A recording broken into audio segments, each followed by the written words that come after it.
Todavía recuerdo el sonido de las llaves entrando en la cerradura de mi puerta. Esa tarde de octubre en que llegué del mercado cargando las bolsas del mandado. Era un martes, uno de esos días donde el cielo de la Ciudad de México se pinta de un azul grisáceo, donde el aire huele a tierra mojada aunque no haya llovido todavía. Había salido temprano, como siempre hacía, para aprovechar los mejores productos, las verduras más frescas, el pollo que don Fermín guardaba para sus clientes de confianza. Llevaba 40 años comprando en ese mercado. Don Fermín me conocía desde que Sebastián era un niño que se escondía detrás de mis piernas. Las bolsas pesaban. Adentro llevaba todo lo necesario para hacer el caldo de pollo que tanto le gustaba a Sebastián cuando era niño, ese que le preparaba cuando estaba enfermo o triste. No sé por qué decidí hacerlo ese día.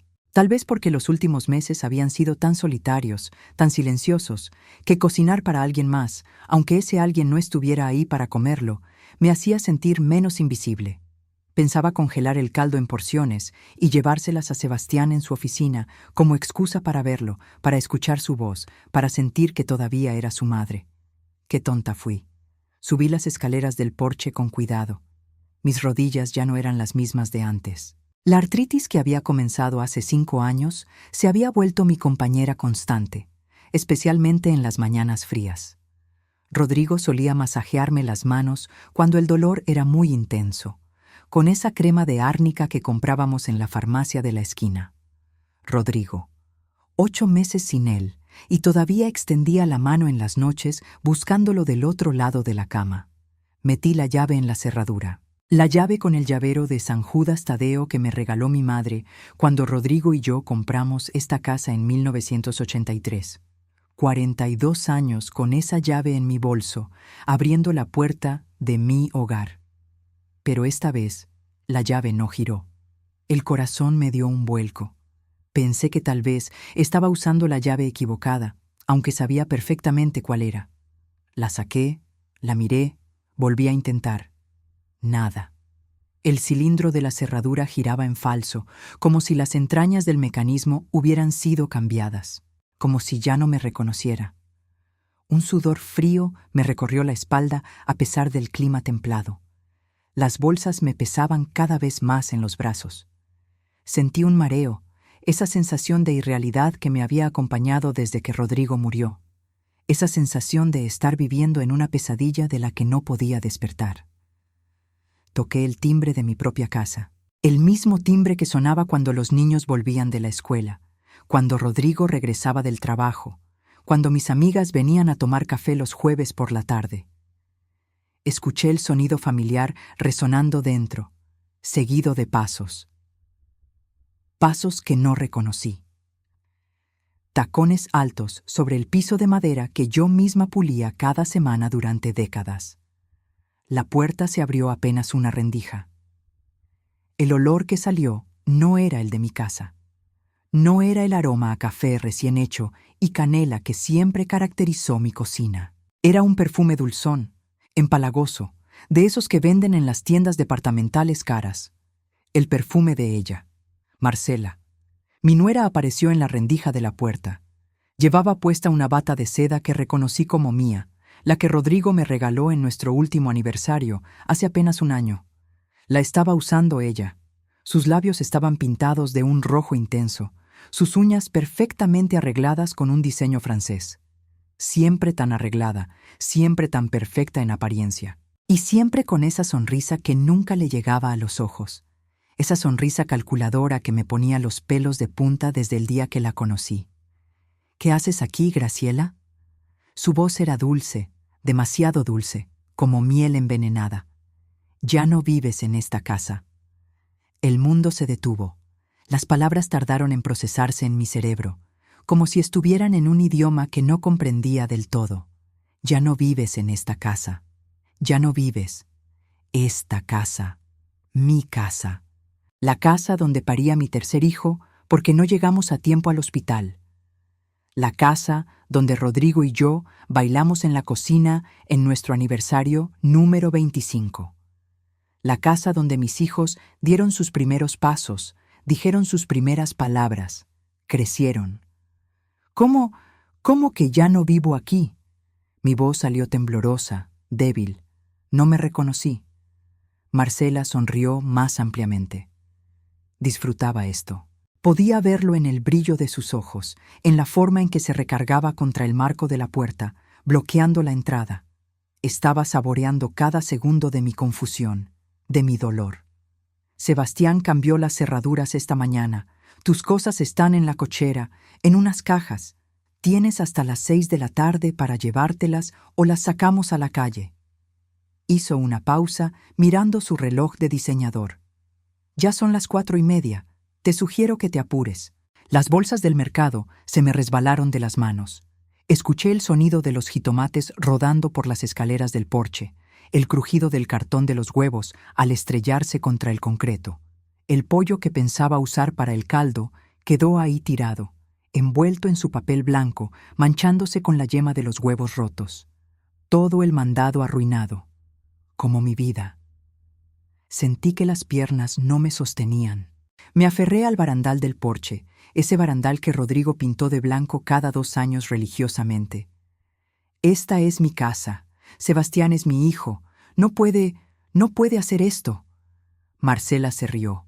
Fue una risa seca, cruel, que me atravesó como esquirlas de vidrio.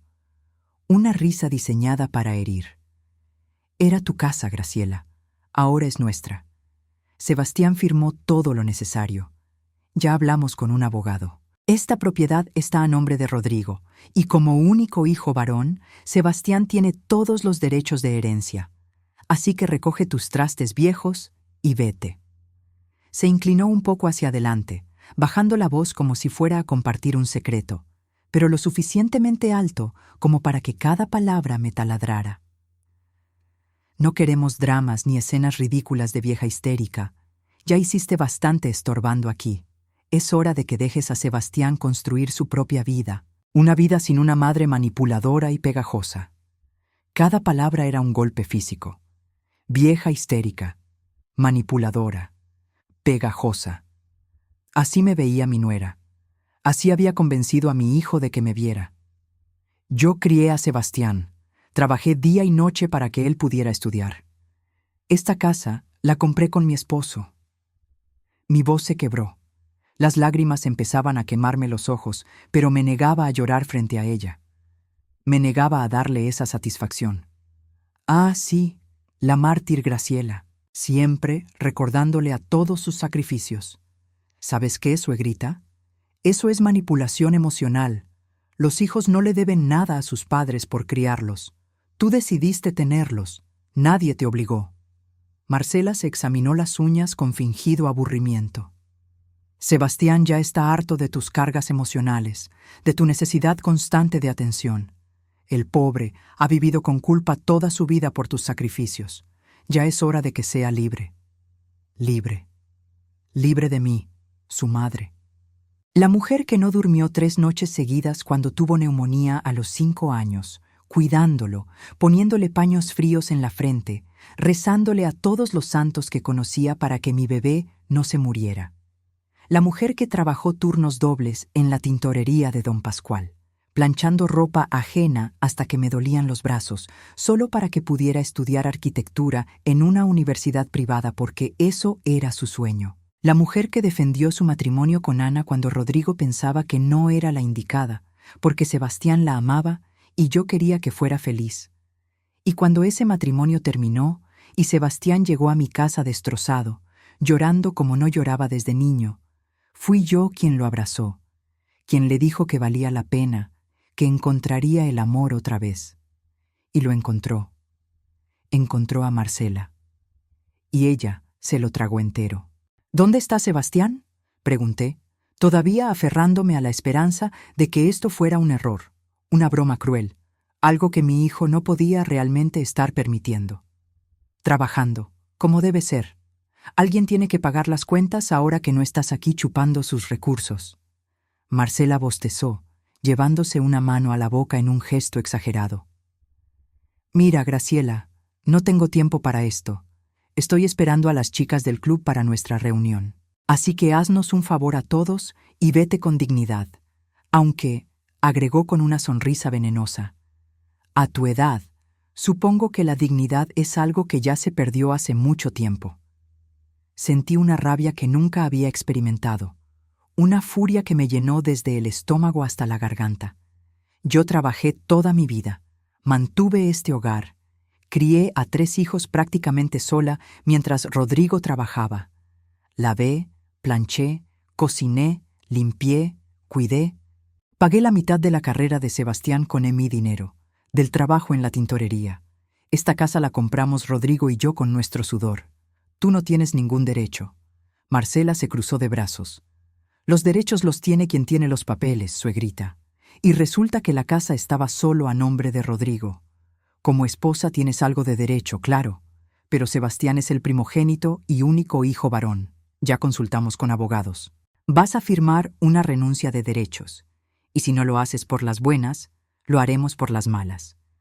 Tenemos testigos que dirán que estás senil, que no puedes cuidar de ti misma, que eres un peligro. Te meteremos en un asilo y conseguiremos una tutela. Tú decides, ¿sales por tu pie con tu dignidad o sales arrastrada y sin nada? El mundo se volvió borroso. Las lágrimas que había estado conteniendo brotaron sin control. ¿Cómo puedes ser tan cruel? No es crueldad, es realismo. Ya no sirves para nada, Graciela. Eres solo una anciana que estorba. Sebastián ya no te necesita. Tiene una nueva familia ahora, una esposa que sí lo valora, que lo apoya. Cuando tengamos hijos, ellos sí van a importar. No como tú, que solo eres un recuerdo del pasado. Se dio vuelta y entró a la casa, cerrando la puerta con llave. Escuché el sonido del cerrojo. Final. Definitivo. Me quedé ahí, parada frente a la cochera de mi propia casa. El sol empezaba a ponerse. El cielo de octubre se teñía de naranja y morado. Tenía que moverme. Tenía que irme antes de que cumplieran su amenaza de llamar a la policía, antes de que me humillaran aún más. Las hojas del árbol de jacarandá que planté cuando nació Sebastián comenzaban a caer sobre el jardín que yo misma regaba cada mañana sin falta. Recordé el día que lo plantamos. Sebastián tenía 3 días de nacido. Todavía estaba adolorida del parto, pero Rodrigo insistió en que saliéramos un momento al jardín.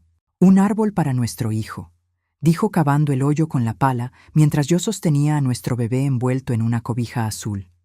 Crecerá con él. Y cuando Sebastián sea un hombre, este árbol le recordará que siempre estuvo enraizado en el amor. Miré ese árbol ahora, alto y frondoso, sus ramas extendiéndose sobre el jardín. Había crecido, pero Sebastián, mi Sebastián, parecía haberse olvidado de sus raíces.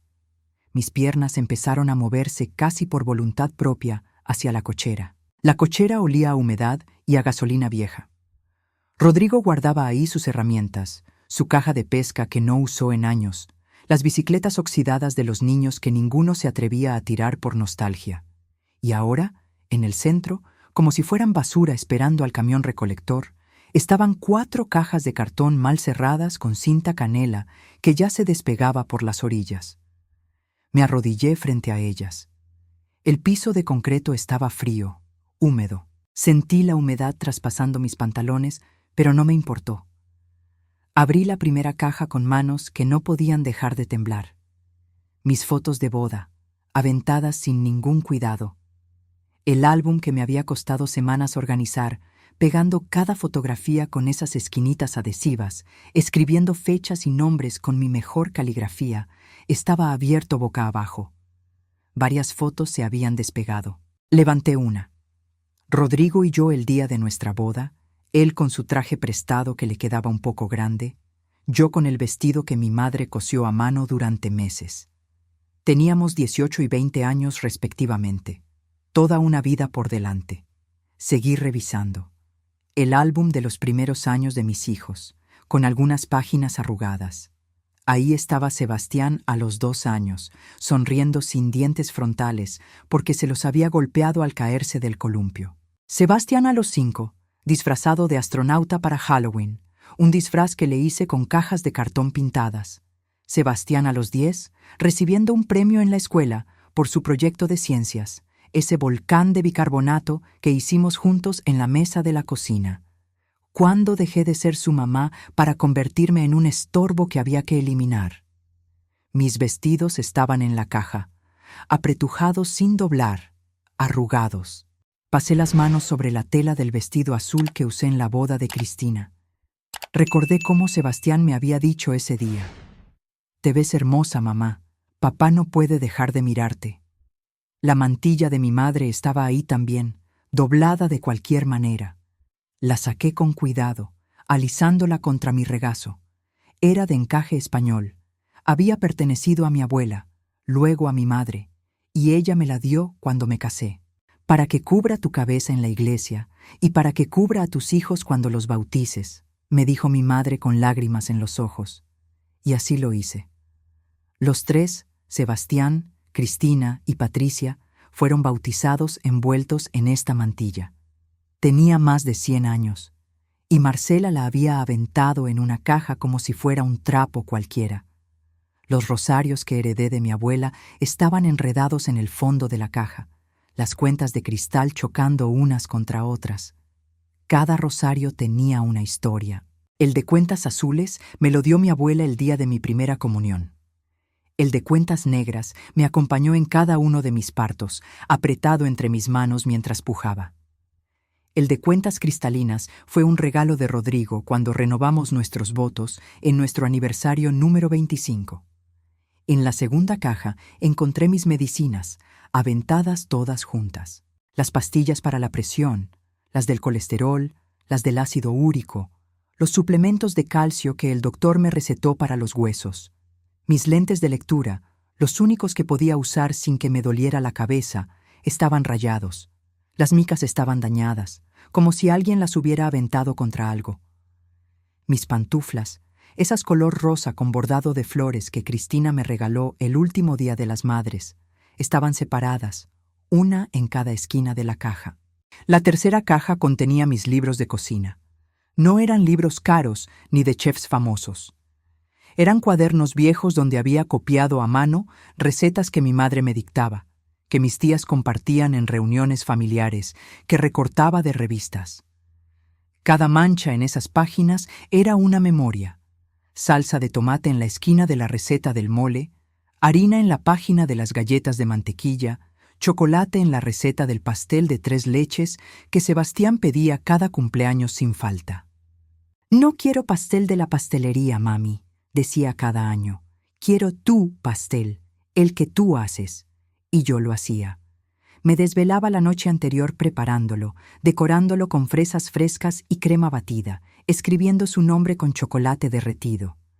Veía su cara iluminarse cuando lo veía en la mesa, y eso hacía que cada hora en la cocina valiera la pena. Mis ollas viejas estaban ahí también. La olla de presión que usaba para hacer frijoles, con su válvula que silbaba de una manera particular que ya conocía de memoria. El molcajete que me regaló Rodrigo en nuestro 10º aniversario, de piedra volcánica auténtica, comprado en un viaje a Guanajuato. Durante 38 años ese molcajete había molido chiles, especias, ajo. Estaba curado por décadas de uso, impregnado con el sabor de miles de comidas. Y ahora estaba en una caja con una rajadura en la orilla. La cuarta caja estaba llena de papeles, recibos viejos, algunos tan antiguos que la tinta estaba desvanecida, cartas que Rodrigo me escribió cuando trabajaba fuera de la ciudad. Las leí todas tantas veces que me las sabía de memoria. «Michelita querida, hoy vi una puesta de sol que me recordó el color de tus mejillas cuando te sonrojas. Cuento los días para volver a casa, a tus brazos, donde pertenezco. Documentos de la escuela de los niños, boletas de calificaciones, dibujos que me hicieron cuando eran pequeños, un collage que Sebastián hizo en 2º de primaria con el título «Mi mamá es la mejor del mundo», con fotos de revistas de una mujer cocinando, otra limpiando, otra abrazando a un niño. Debajo había escrito con su letra infantil e irregular: «Mi mamá hace las mejores tostadas. Mi mamá me cuida cuando estoy enfermo. Mi mamá me quiere mucho».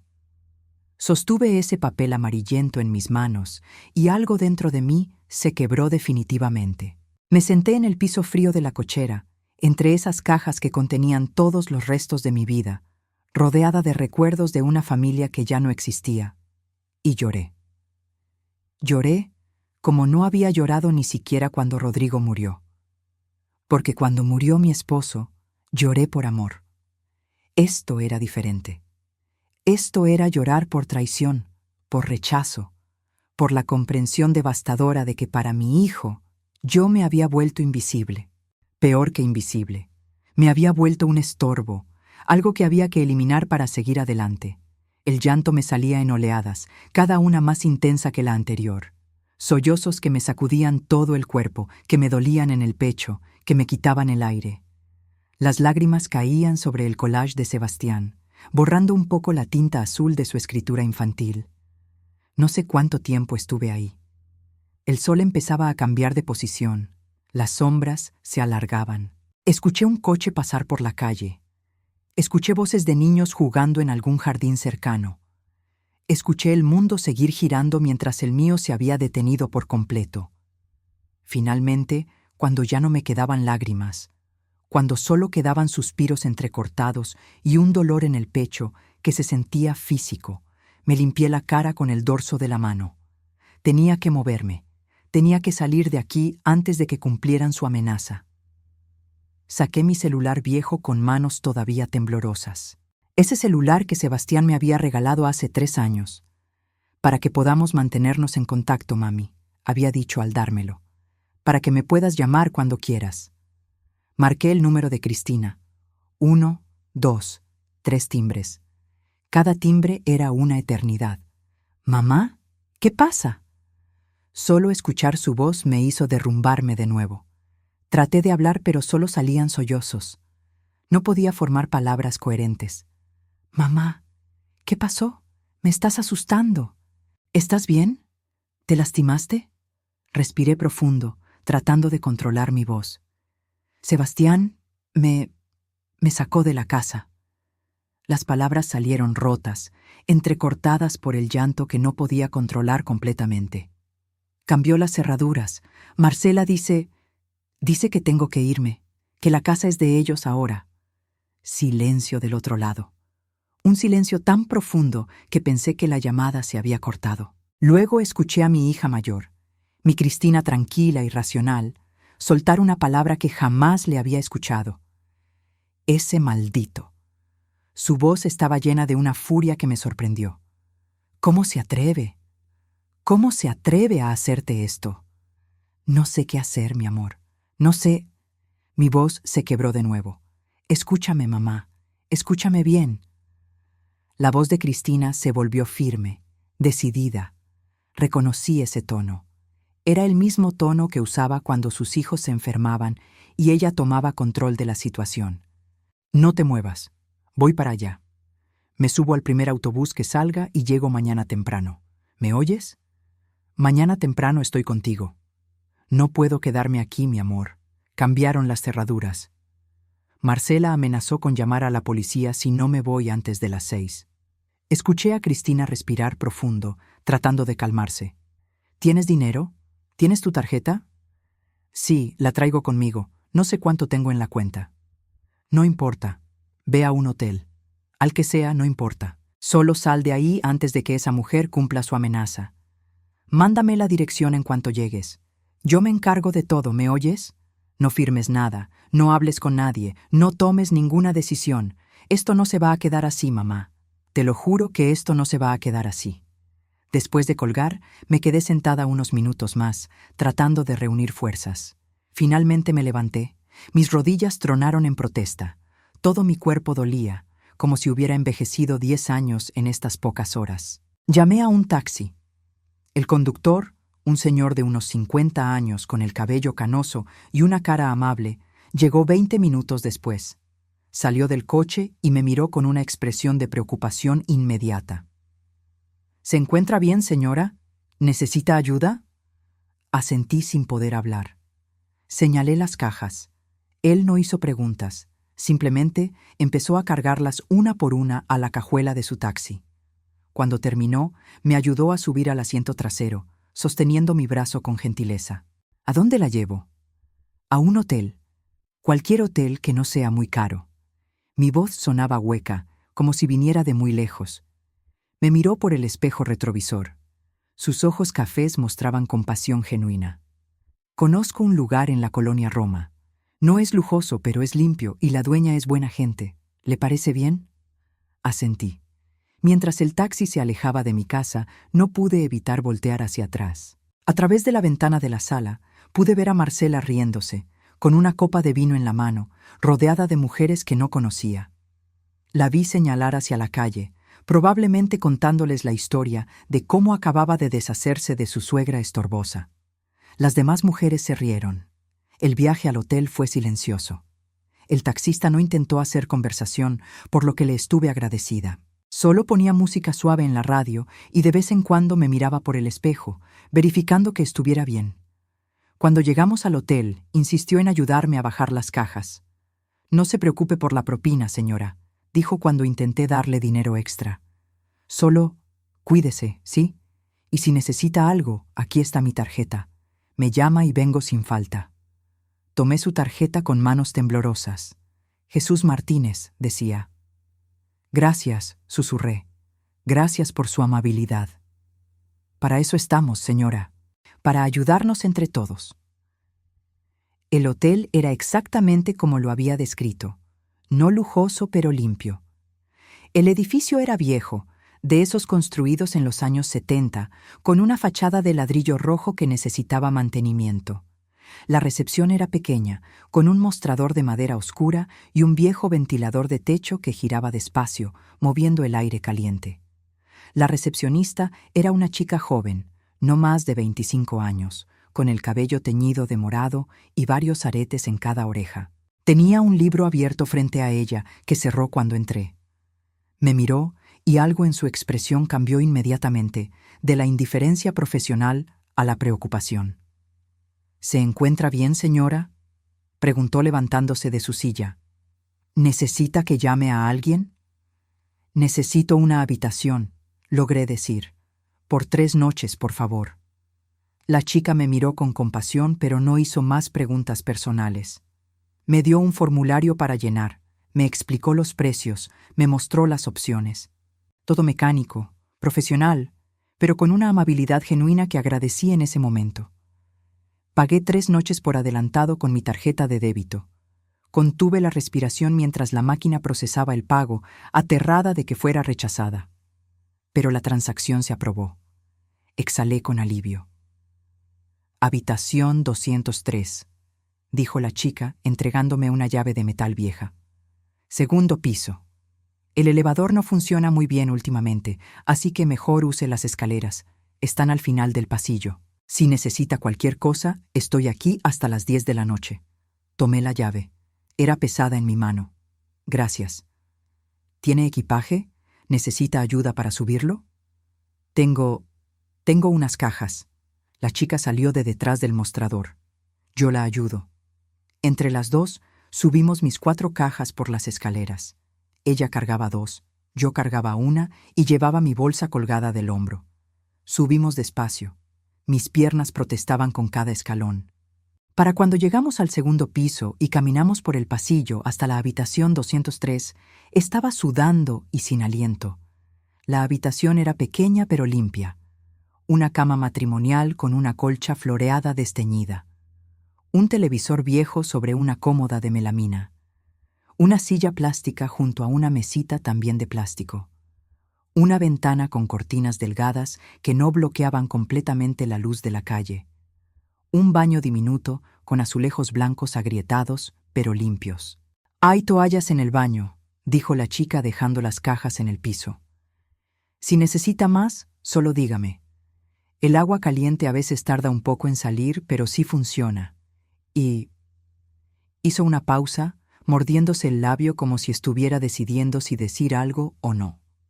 Finalmente habló. «Mire, no sé qué le pasó y no voy a preguntar porque no es mi asunto.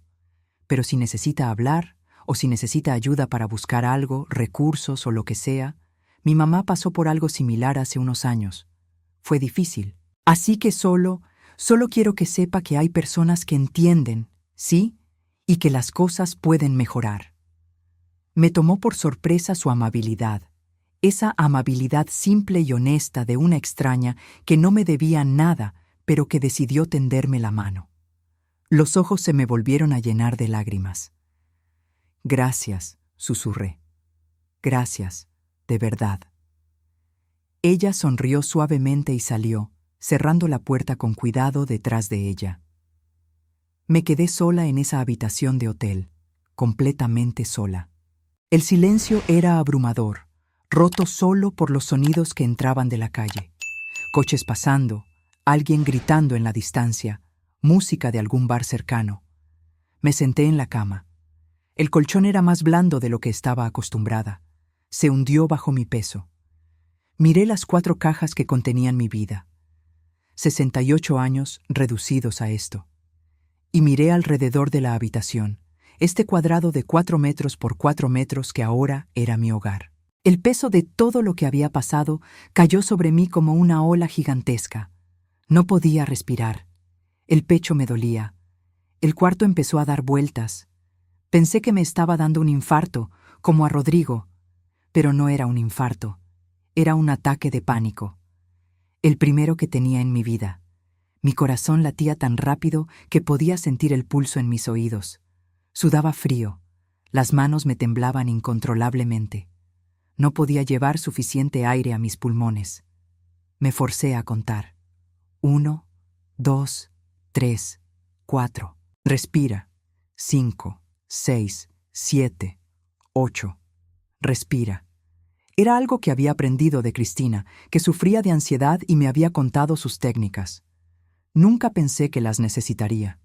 Poco a poco, mi respiración se normalizó. Mi corazón dejó de galopar. El mareo disminuyó. Me quedé sentada en esa cama, en ese cuarto extraño, y la realidad se asentó sobre mí como una losa de concreto. Este era mi vida ahora. Esta era mi realidad. Mi hijo me había abandonado. No, peor que eso. Me había expulsado activamente de su vida. Había elegido a una mujer sobre mí. Había decidido que su madre era desechable. Esa noche no dormí. Ni siquiera intenté acostarme. Me quedé sentada en la cama, con la espalda contra la cabecera, las piernas estiradas, mirando las sombras que las luces de la calle proyectaban en el techo a través de las cortinas delgadas. Patrones cambiantes de luz y oscuridad, coches pasando, las sombras de las ramas del árbol fuera de mi ventana moviéndose con el viento nocturno.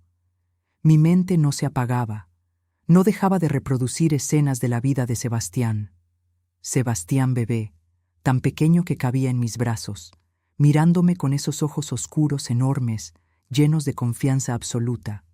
Sebastián niño, corriendo hacia mí con los brazos abiertos cada vez que llegaba de la escuela. Sebastián adolescente, avergonzado de que lo besara frente a sus amigos, pero secretamente complacido.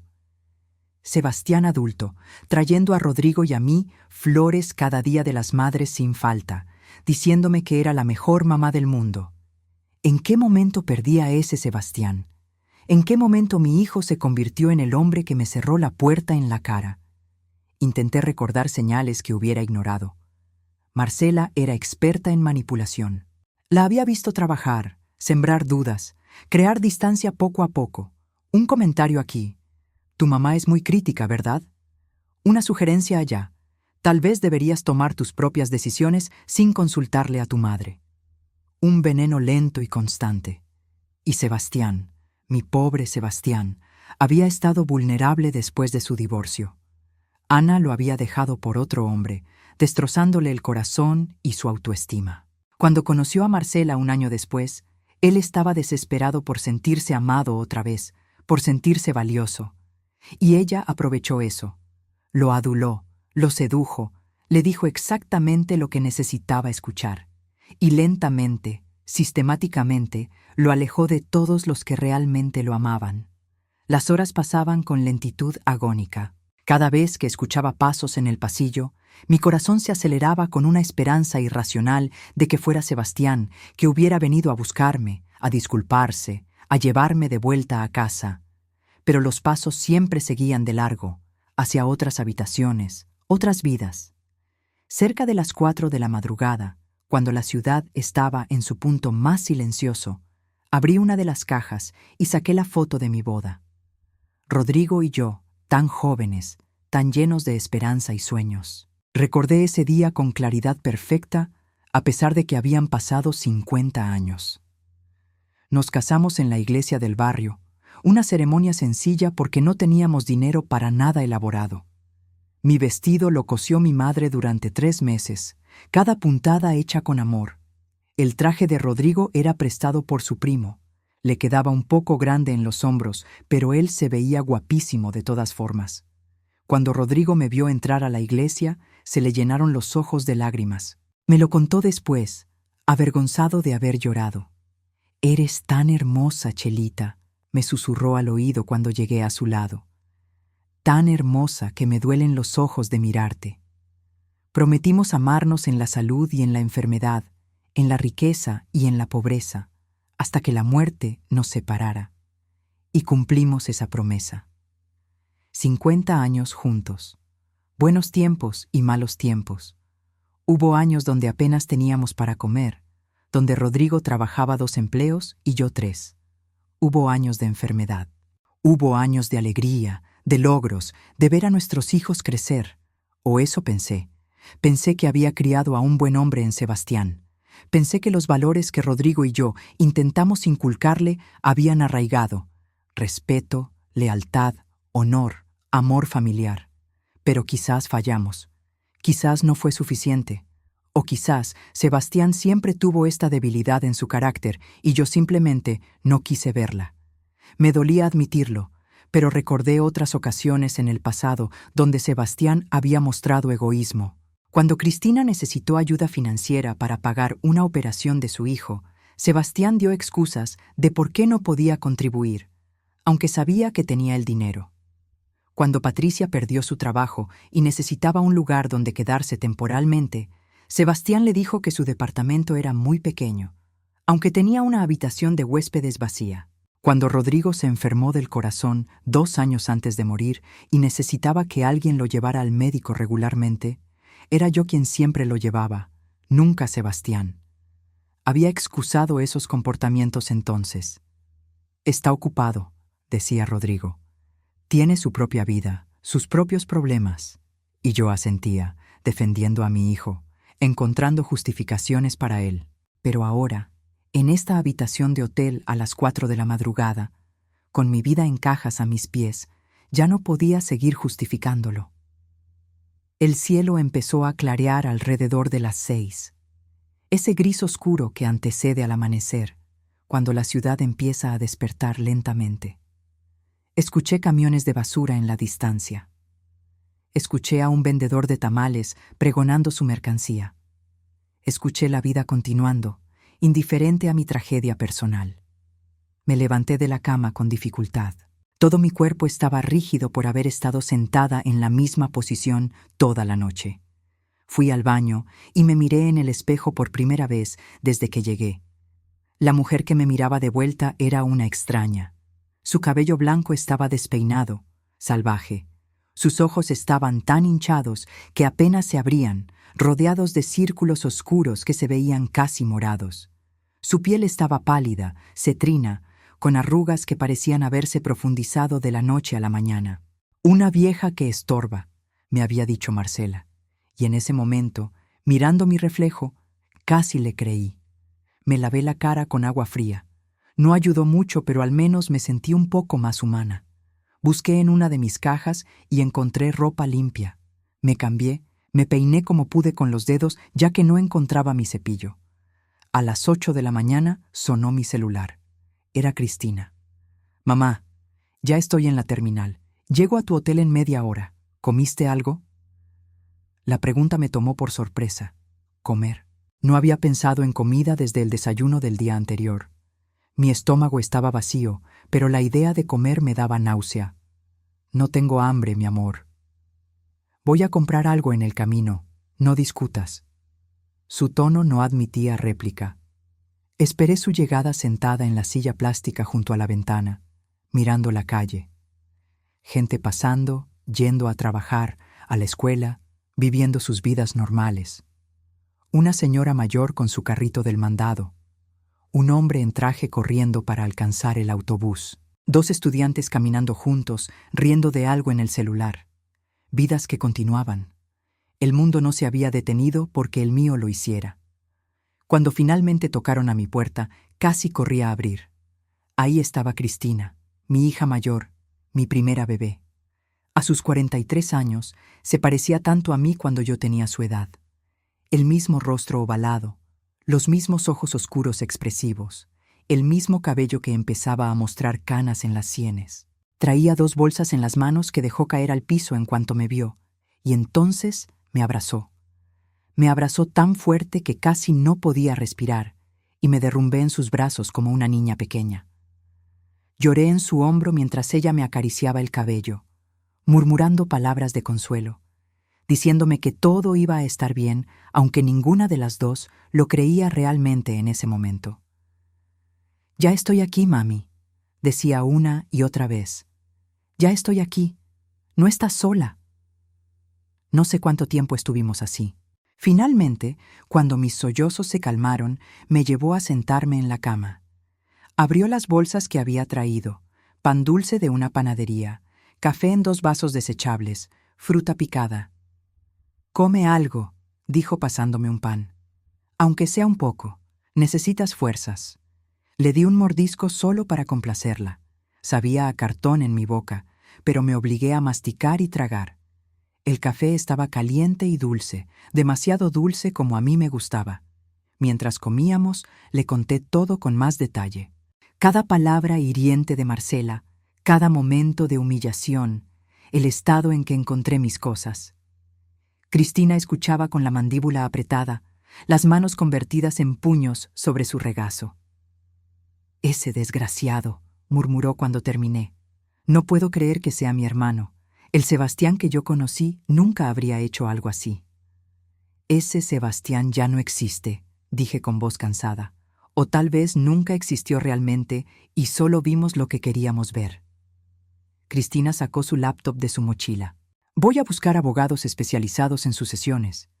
«Esto no es legal, mamá. No pueden simplemente echarte de tu casa. Tú eres viuda de papá, tienes derechos sobre la propiedad». Marcela dijo que habían consultado con abogados, que como la casa estaba a nombre de tu padre y Sebastián es el primogénito y único hijo varón. «Eso es mentira», interrumpió Cristina. «Aunque la casa estuviera solo a nombre de papá, tú como viuda tienes protecciones legales. La ley reconoce los bienes gananciales en el matrimonio. Y hay algo que se llama derecho de habitación para el cónyuge sobreviviente. Voy a encontrar un abogado y vamos a recuperar tu casa». Pero yo estaba tan cansada, tan increíblemente cansada. ¿Y de qué sirve, mi amor? Aunque recupere la casa, ¿cómo voy a vivir ahí sabiendo que mi propio hijo me quiso sacar? ¿Cómo voy a pasar por esa puerta sin recordar a Marcela cerrándola en mi cara? Cristina me tomó de las manos. Sus ojos estaban llenos de lágrimas que se negaba a dejar caer. «Porque es tu casa, mamá. Es el hogar que construiste con papá. Es donde viviste tu vida, donde nos criaste. No puedes dejar que ellos te lo roben. No puedes». «No sé si tengo fuerzas para pelear». «Entonces yo pelearé por ti, y Patricia también. Ya la llamé, está tomando un autobús y llega esta noche. Juntas vamos a arreglar esto». Los siguientes días fueron un torbellino de actividad. Cristina y Patricia, cuando llegó esa noche, se convirtieron en mis guerreras. Encontraron un abogado, el licenciado Hernández, un hombre serio de unos 50 años, con un despacho modesto pero profesional. Le explicaron la situación y él revisó los documentos que yo había guardado en las cajas. «Es complicado pero no imposible», dijo tras estudiar todo. «Legalmente, usted como viuda tiene derechos sobre el 50% de los bienes matrimoniales. Esto se llama sociedad conyugal. Pero si su esposo no dejó testamento y la casa estaba solo a su nombre, hay un proceso sucesorio que hay que seguir. Lo que su hijo hizo es ilegal. Eso tiene nombre: despojo. Podemos presentar una demanda de reinstalación inmediata». «¿Cuánto tiempo tardaría el proceso?», preguntó Patricia. El licenciado suspiró.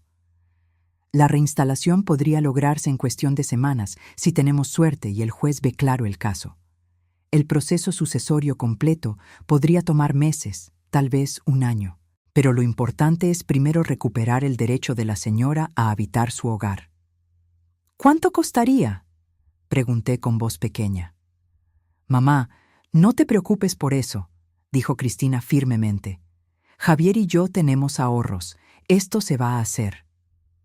Mientras mis hijas manejaban los aspectos legales, yo existía en una especie de limbo. Me quedé en ese hotel, en esa habitación que lentamente se fue llenando de mis cosas a medida que desempacaba las cajas. Mis fotos las puse sobre la cómoda. Mis rosarios los colgué de la cabecera de la cama. Mis libros de cocina los apilé en la mesita. Traté de crear algo parecido a un hogar en ese espacio temporal, pero cada objeto que colocaba me recordaba lo que había perdido. Las noches eran lo peor. El hotel era ruidoso. Escuchaba peleas de parejas en otras habitaciones. Escuchaba el llanto de bebés.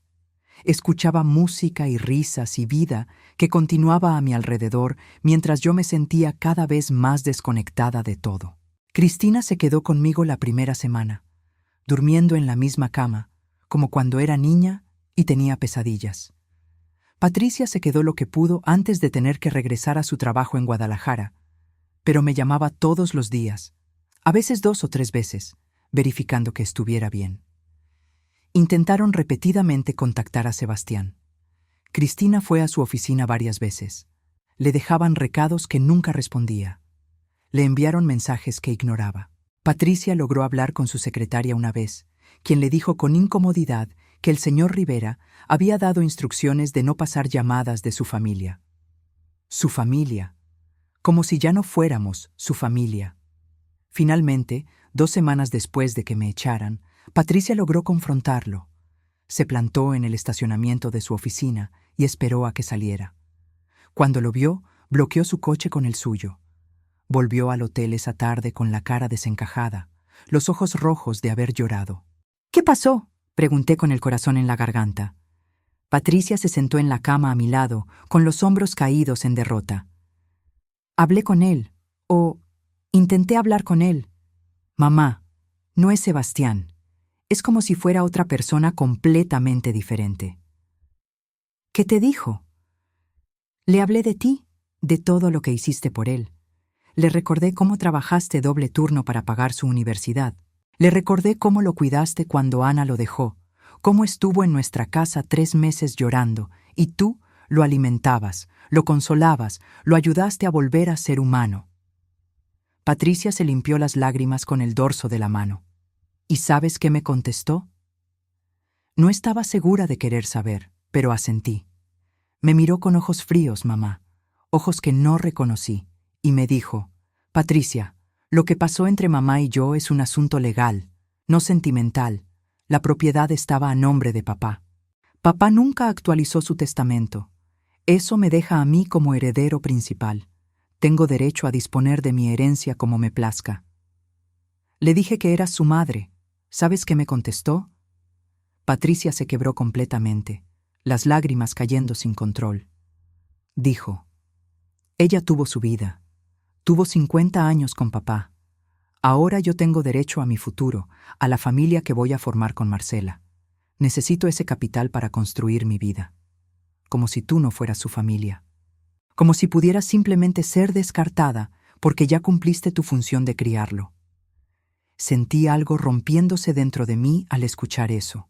Algo que todavía no se había roto del todo, algún hilo delgado de esperanza que aún sostenía que esto era temporal, que mi hijo volvería en sí, pero ese hilo se partió con esas palabras.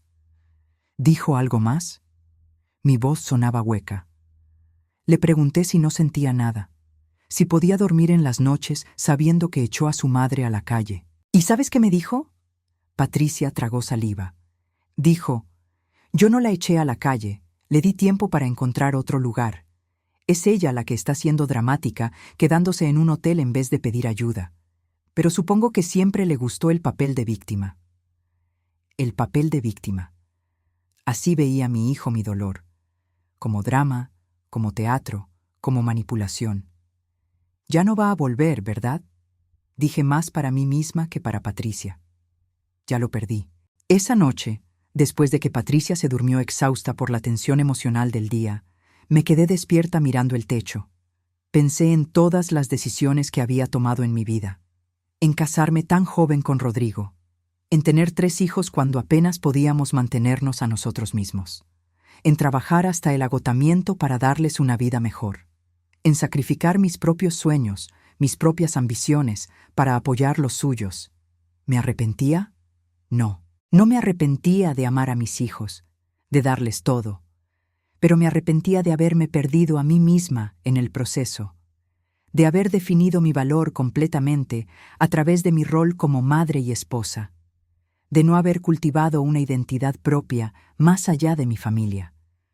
Porque ahora que Rodrigo había muerto y Sebastián me había rechazado, ¿quién era yo? Era una pregunta aterradora, una pregunta que no sabía cómo responder. Los días se convirtieron en semanas. El licenciado Hernández trabajaba en el caso. Presentó la demanda de despojo. Sebastián contrató a su propio abogado, uno caro, lo que significaba que Marcela estaba controlando los hilos. Hubo audiencias preliminares a las que tuve que asistir. Ver a mi hijo sentado del otro lado de la sala del juzgado, junto a sus abogados de traje caro, sin mirarme a los ojos, fue una de las experiencias más dolorosas de mi vida. Marcela no fue a ninguna audiencia. Cobarde hasta el final, dejaba que Sebastián peleara sus batallas. El juez era una mujer de unos 60 años, con lentes y una expresión severa. Escuchó los argumentos de ambas partes. El abogado de Sebastián argumentaba que la propiedad estaba a nombre de Rodrigo Rivera, que no existía testamento, que según el Código Civil, el heredero principal era el hijo primogénito. Argumentaba que yo había sido compensada apropiadamente, con mis pertenencias personales, y que tenía acceso a mi pensión de viuda. El licenciado Hernández contraargumentó que yo tenía derechos de viuda, que la casa había sido adquirida durante el matrimonio, y por lo tanto era parte de la sociedad conyugal, que había sido víctima de despojo ilegal, que necesitaba protección judicial. La juez escuchó todo en silencio. Después, pidió un receso para revisar la documentación. 2 horas después, volvimos a la sala. La juez se veía seria, casi enojada. Miró directamente a Sebastián cuando habló. «Señor Rivera, he revisado cuidadosamente todos los documentos presentados, y debo decir que encuentro su comportamiento hacia su madre no solo legalmente cuestionable, sino moralmente reprobable». Sebastián se movió incómodo en su silla, pero no levantó la vista. Sin embargo, mi trabajo aquí no es juzgar su moralidad, sino aplicar la ley. Y la ley es clara en este caso. Su señora madre, como viuda, tiene derechos sobre la propiedad adquirida durante el matrimonio, independientemente de a nombre de quién esté el título. Sentí que el corazón me daba un vuelco. Ordeno la reinstalación inmediata de la señora Graciela Mendoza de Rivera en la propiedad ubicada en calle Insurgentes 347. El señor Sebastián Rivera tiene 48 horas para devolver las llaves y permitir el acceso. Adicionalmente, se procederá con el juicio sucesorio para determinar la división exacta de bienes. Pero bajo ninguna circunstancia, la señora puede ser privada de su derecho a habitar lo que ha sido su hogar durante más de 40 años. El golpe del mazo de la juez resonó en la sala como un trueno. Había ganado. Legalmente, había ganado. Pero cuando miré a Sebastián y vi su rostro de piedra, sin emoción, sin remordimiento, supe que había perdido algo mucho más importante. El licenciado Hernández sonreía. Cristina y Patricia me abrazaban, llorando de alivio, pero yo me sentía entumecida. Iba a recuperar mi casa, pero había perdido a mi hijo. 3 días después, un jueves gris de noviembre, volví a mi casa. El licenciado Hernández me acompañó, junto con un oficial judicial y 2 policías. Cristina estaba a mi lado, sosteniendo mi mano. Cuando el coche se detuvo frente a la casa, sentí una mezcla de emociones tan intensa que casi no podía respirar. alegría de volver a ver mi hogar, miedo de lo que encontraría dentro, dolor porque estaba volviendo en estas circunstancias, forzando mi entrada con autoridades legales. El jardín que había cuidado con tanto amor estaba completamente descuidado.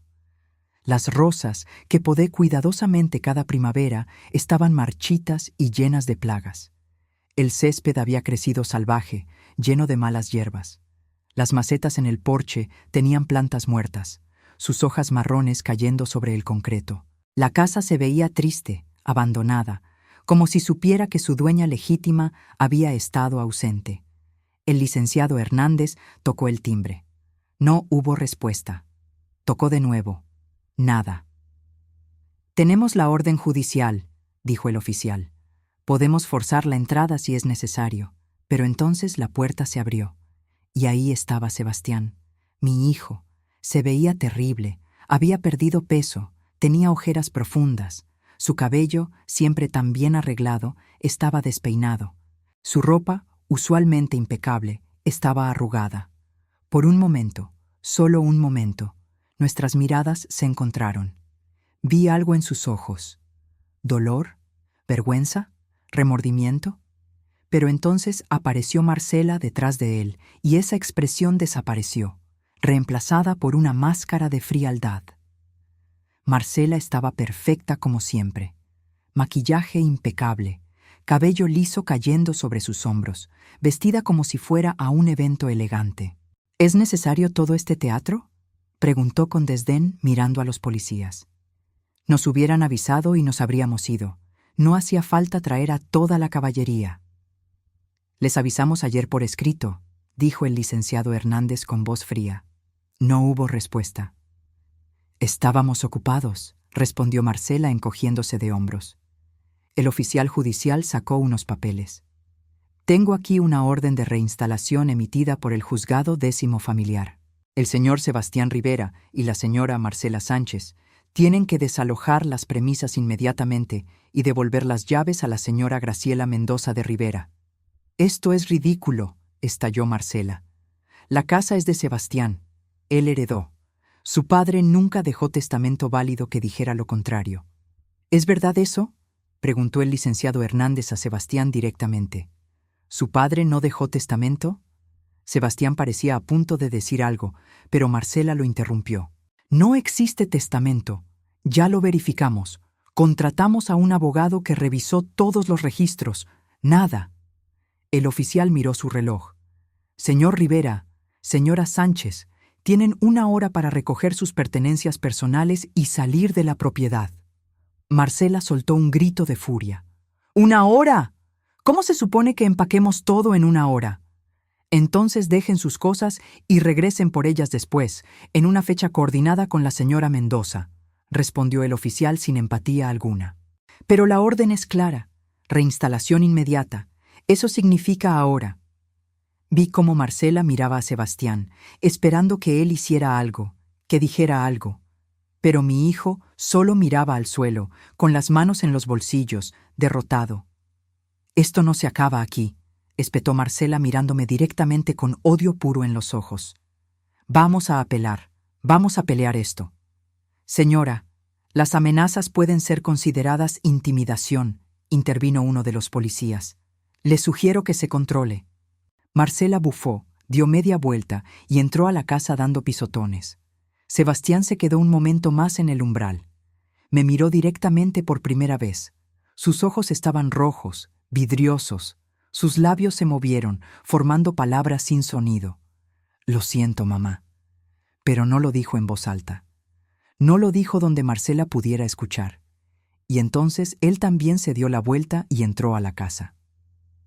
Durante la siguiente hora escuché ruidos del interior, cajones abrirse y cerrarse, pasos apresurados. La voz de Marcela dando órdenes, gritando, quejándose. La voz más baja de Sebastián, tratando de calmarla. Me quedé en el porche, en mi porche, sin poder todavía cruzar el umbral. Cristina estaba a mi lado, su mano nunca soltando la mía. «¿Estás bien, mamá?», me preguntó suavemente. No estaba bien. Estaba a punto de entrar a mi casa por la fuerza después de que mi hijo la había convertido en territorio enemigo. Estaré bien, dije de todas formas. Finalmente, la puerta se abrió de nuevo. Marcela salió primero, jalando 2 maletas grandes. Las dejó caer con fuerza en el porche, cerca de mis pies. Pasó por mi lado sin mirarme, bajó las escaleras hasta donde estaba estacionado el coche de Sebastián. Sebastián salió después con más maletas y algunas cajas. Hizo varios viajes, cargando sus pertenencias con la cabeza gacha, sin hacer contacto visual conmigo. En uno de los viajes, cuando pasó junto a mí, susurró tan bajo que casi no lo escuché. «Perdóname». Y entonces se fue. Metió las últimas cajas en el coche. Se sentó en el asiento del conductor y se fue. Vi el coche alejarse por la calle. El oficial judicial me extendió un juego de llaves. «Su casa, señora Mendoza». Tomé las llaves. Estaban frías en mi mano. Crucé el umbral. El olor era lo primero que noté. No era el olor de mi casa. Era diferente, extraño. El perfume empalagoso de Marcela había permeado todo. Caminé lentamente por la sala. Los muebles estaban en diferentes posiciones. Mi sofá había sido movido hacia la ventana. La mesa de centro que Rodrigo y yo compramos había sido reemplazada por una de vidrio moderna. Las fotos familiares que siempre cubrían las paredes habían sido quitadas, reemplazadas por arte abstracto caro que no tenía alma ni significado. Fui a la cocina. Mi cocina. El corazón de mi hogar durante tantos años. Habían cambiado las cortinas. Mis cortinas amarillas con flores, hechas por mi madre, habían sido reemplazadas por persianas de aluminio frías y modernas. Subí las escaleras, cada escalón familiar bajo mis pies, pero sintiéndose diferente de alguna manera. Pasé frente a las habitaciones de mis hijos. La de Cristina había sido convertida en oficina. La de Patricia estaba llena de cajas con cosas de Marcela. Y luego llegué a mi habitación. La habitación que compartí con Rodrigo durante 50 años. Abrí la puerta lentamente. La habían destruido. No físicamente, pero emocionalmente. Todo rastro de Rodrigo y mío había sido borrado. La cama que compartimos estaba cubierta con sábanas negras de satén. El tocador de mi madre había sido reemplazado por un vanity moderno lleno de los cosméticos caros de Marcela. Las cortinas que yo misma había cosido con tanto cuidado estaban tiradas en un rincón. Las fotos de nuestra boda que siempre estuvieron en las mesitas de noche habían desaparecido. El reloj de Rodrigo, el que le dio su padre cuando se graduó de la universidad, ya no estaba. Era como si Marcela hubiera tratado sistemáticamente de borrar toda evidencia de que Rodrigo y yo habíamos vivido aquí. Me senté en la cama, en mi cama, y por primera vez en semanas no lloré. Estaba más allá del llanto. Estaba en un lugar más allá del dolor donde solo quedaba una claridad fría y dura. Esta era mi casa. Legalmente era mía. Pero ya no se sentía como mi hogar. Cristina apareció en la puerta de la habitación, su rostro mostrando el mismo horror que yo sentía. «Mamá, esto es... Está bien», dije con voz calmada que sorprendió hasta a mí misma. «Está bien. Vamos a arreglar todo. Vamos a devolver esta casa a lo que era. Vamos a borrar todo rastro de ella, así como ella trató de borrar todo rastro de nosotros». Y eso fue exactamente lo que hicimos. Los siguientes días fueron de reconstrucción física y emocional. Cristina se quedó conmigo 2 semanas completas, pidiendo licencia en su trabajo. Patricia venía cada fin de semana desde Guadalajara. Entre las 3 empezamos el proceso de devolver la casa a su estado original. Sacamos los muebles que Marcela había traído. La mesa de vidrio moderna, los cuadros abstractos, las lámparas minimalistas. Todo lo apilamos en la cochera. Cristina llamó a una organización de beneficencia que vino a recogerlo. Recuperamos mis muebles del sótano, donde habían sido relegados. Mi sofá de tela floreada, desgastado pero cómodo, con las marcas de décadas de uso. La mesa de centro con marcas de tazas de café y arañazos de cuando los niños jugaban. El librero de roble que Rodrigo construyó con sus propias manos cuando Sebastián empezó la primaria.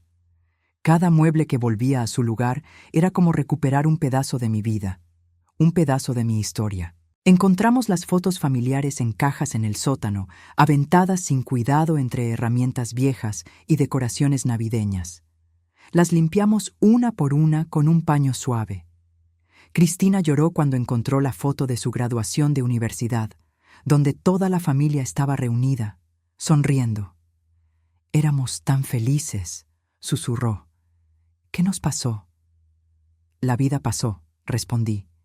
«Y a veces la gente cambia, o revela quiénes eran en realidad todo el tiempo». Volvimos a colgar cada foto en su lugar original.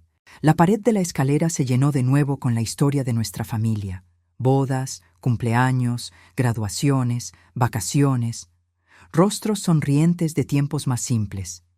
En la cocina, quité las persianas de aluminio y volví a colgar las cortinas amarillas de mi madre. Estaban un poco descoloridas por el sol, pero todavía hermosas, todavía llenas de recuerdos de las manos que las hicieron. Limpié cada superficie, cada rincón, tratando de eliminar todo rastro del perfume de Marcela. Encontré mi vajilla buena, la de porcelana con florecitas azules, en una caja en el sótano. Varios platos estaban rotos. Sentí cada plato roto como una herida personal. Esta vajilla había sido un regalo de bodas de mi tía Leonor.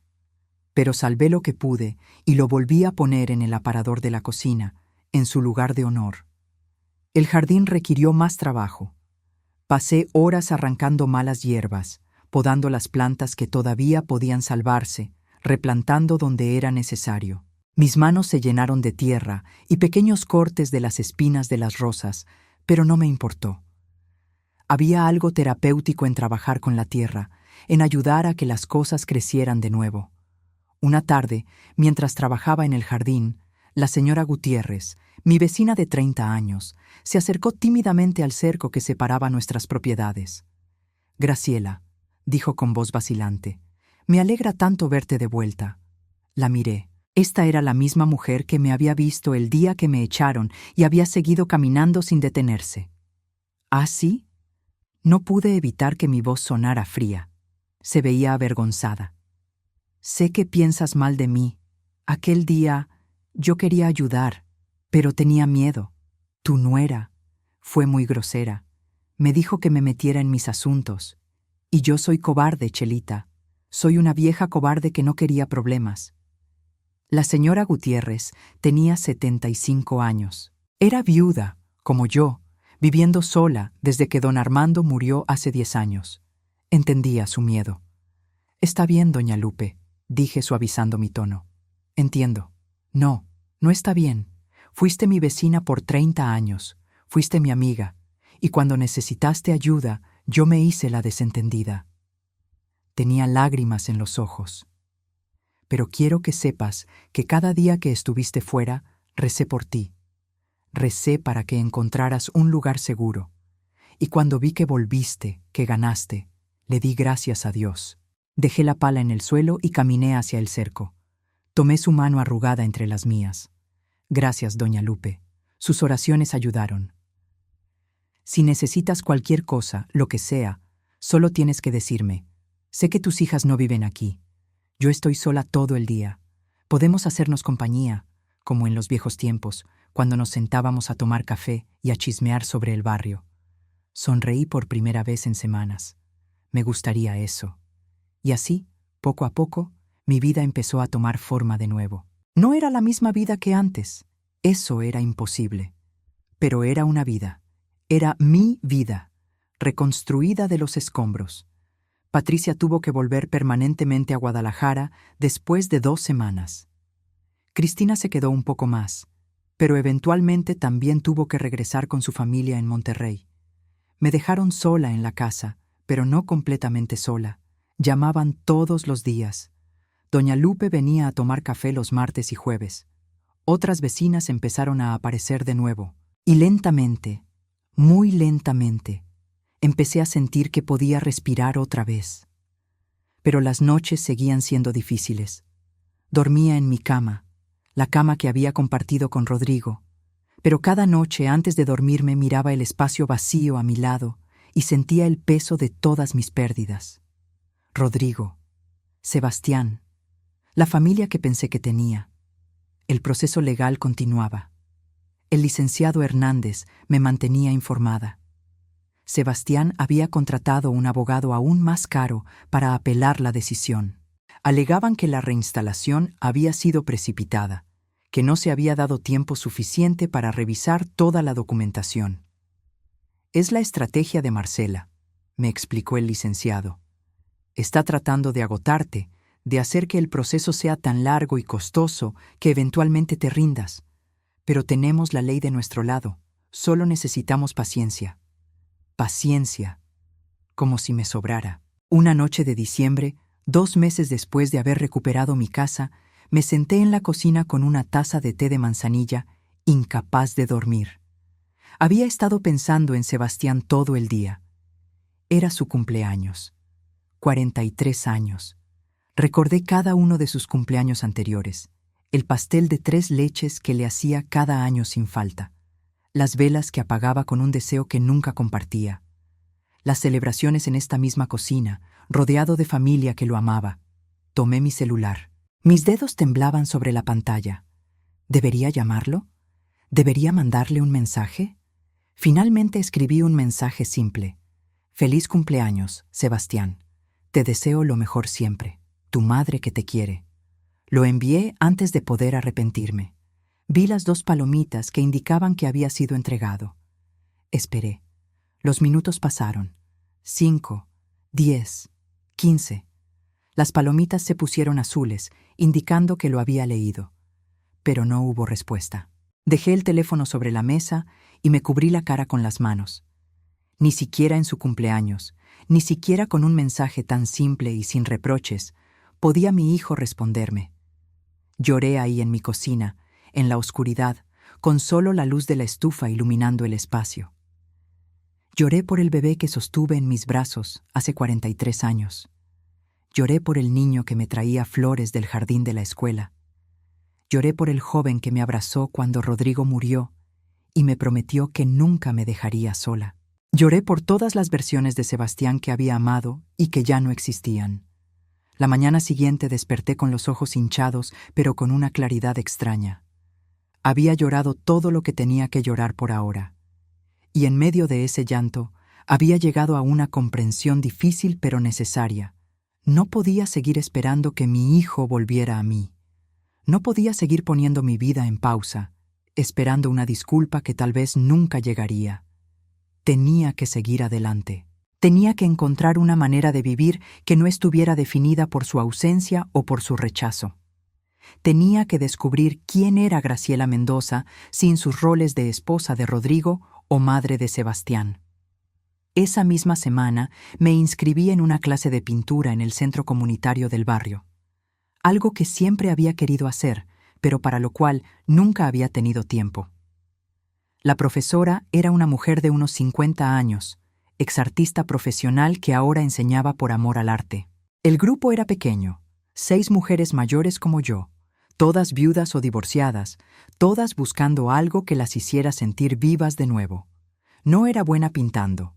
Mis primeros intentos eran torpes, infantiles, pero no importaba.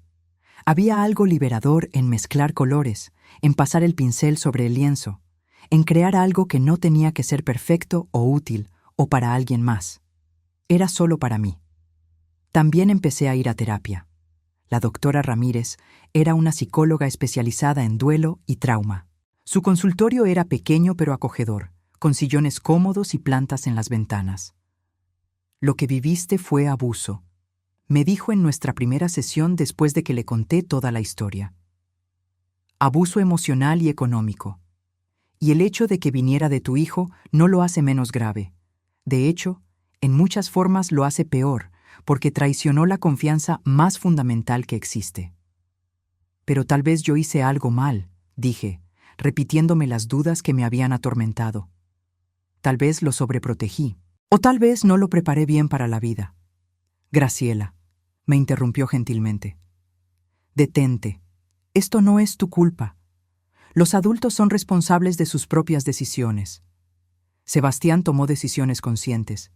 Eligió creer las manipulaciones de Marcela sobre su propio conocimiento de quién eres tú. Eligió no defender a su madre. Eligió el dinero y la comodidad sobre la familia.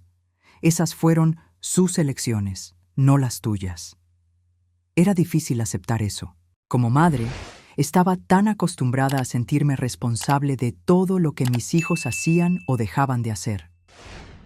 Pero la doctora Ramírez me ayudó a ver que en algún punto mis hijos dejaron de ser míos para criar y se convirtieron en adultos autónomos responsables de sus propias vidas y decisiones. Tu trabajo como madre era darles las herramientas, me explicó. Y por todo lo que me cuentas, hiciste eso. Les diste amor, educación, valores, ejemplo. Cristina y Patricia tomaron esas herramientas y construyeron vidas buenas y éticas. Sebastián tenía las mismas herramientas. Eligió no usarlas. Eso no es tu fallo, es el suyo. Estas sesiones me ayudaron a empezar a desmantelar la culpa que había estado cargando. No fue rápido ni fácil. Algunos días retrocedía, convenciéndome de nuevo de que de alguna manera todo era mi culpa. Pero poco a poco, sesión tras sesión, empecé a construir una narrativa diferente de lo que había pasado. Empecé a verme no como una víctima patética, sino como una sobreviviente. Una mujer que había enfrentado una de las traiciones más dolorosas imaginables y había salido del otro lado. Magullada, sí. Cambiada, definitivamente. Pero viva y luchando. Los meses pasaron.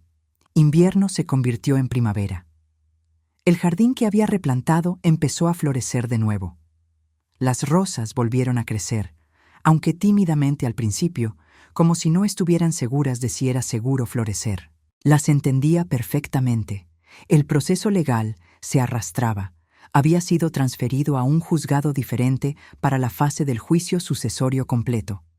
El nuevo juez era un hombre mayor, aburrido y burocrático, que parecía más interesado en procedimientos que en justicia. Las audiencias se posponían constantemente. Los abogados de Sebastián presentaban moción tras moción, cada una diseñada para retrasar el proceso. Están intentando desgastarte financieramente, me explicó el licenciado Hernández.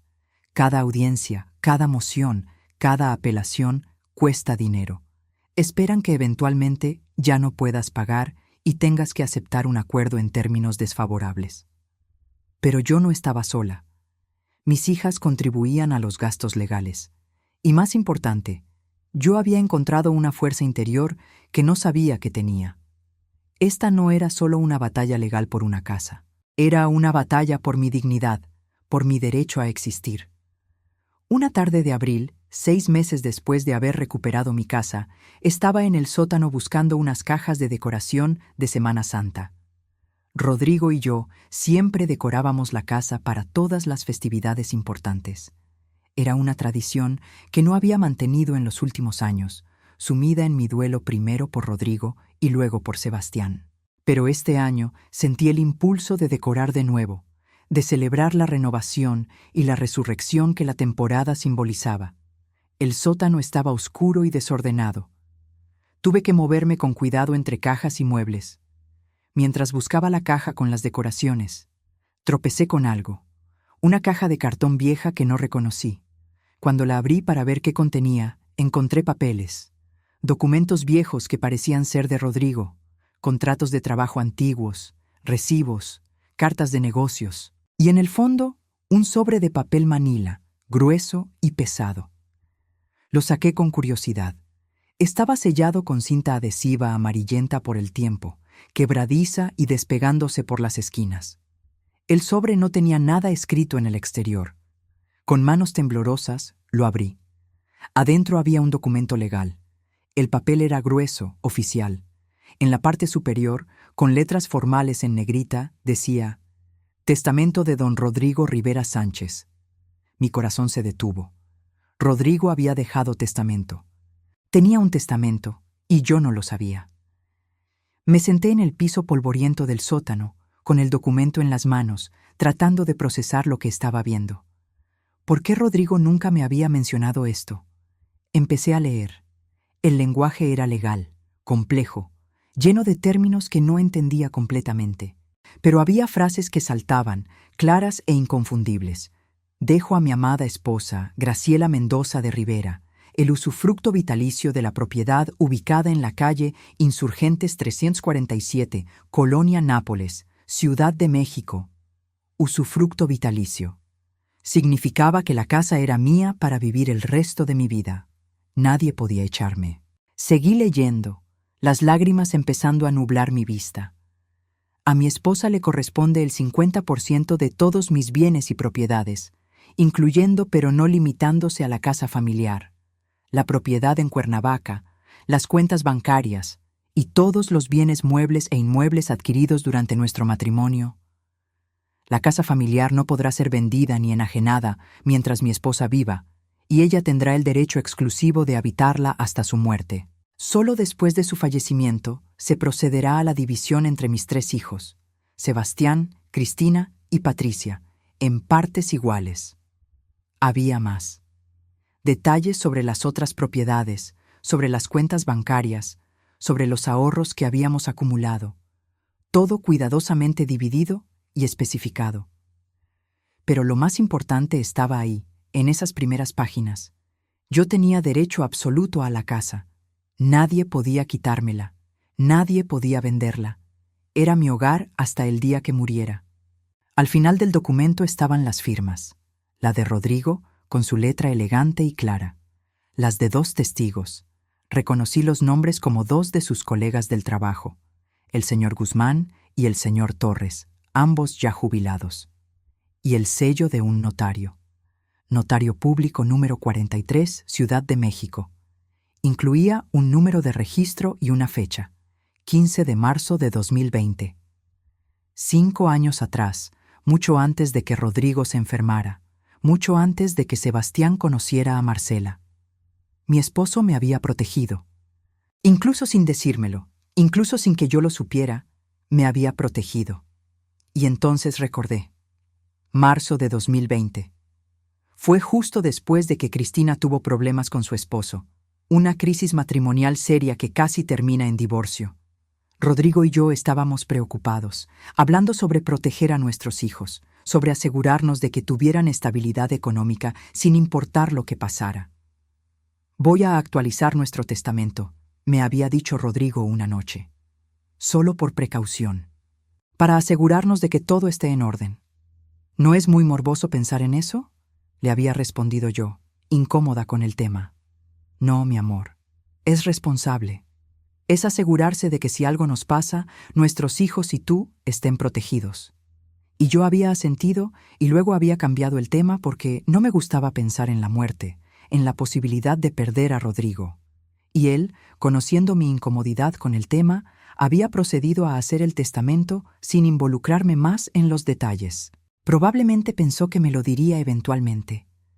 Pero entonces murió tan repentinamente, sin aviso, sin oportunidad de poner sus asuntos en orden o de decirme las cosas importantes.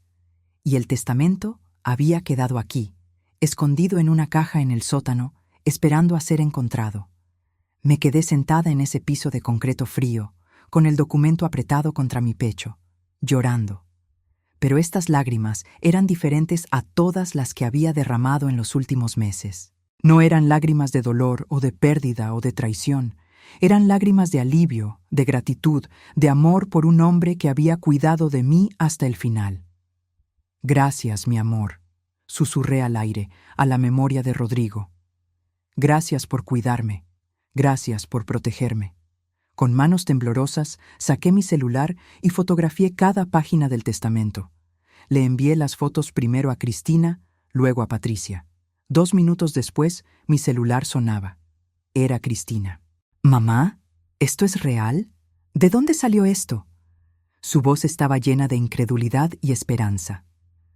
Lo encontré en el sótano, en una caja de papeles viejos de tu padre.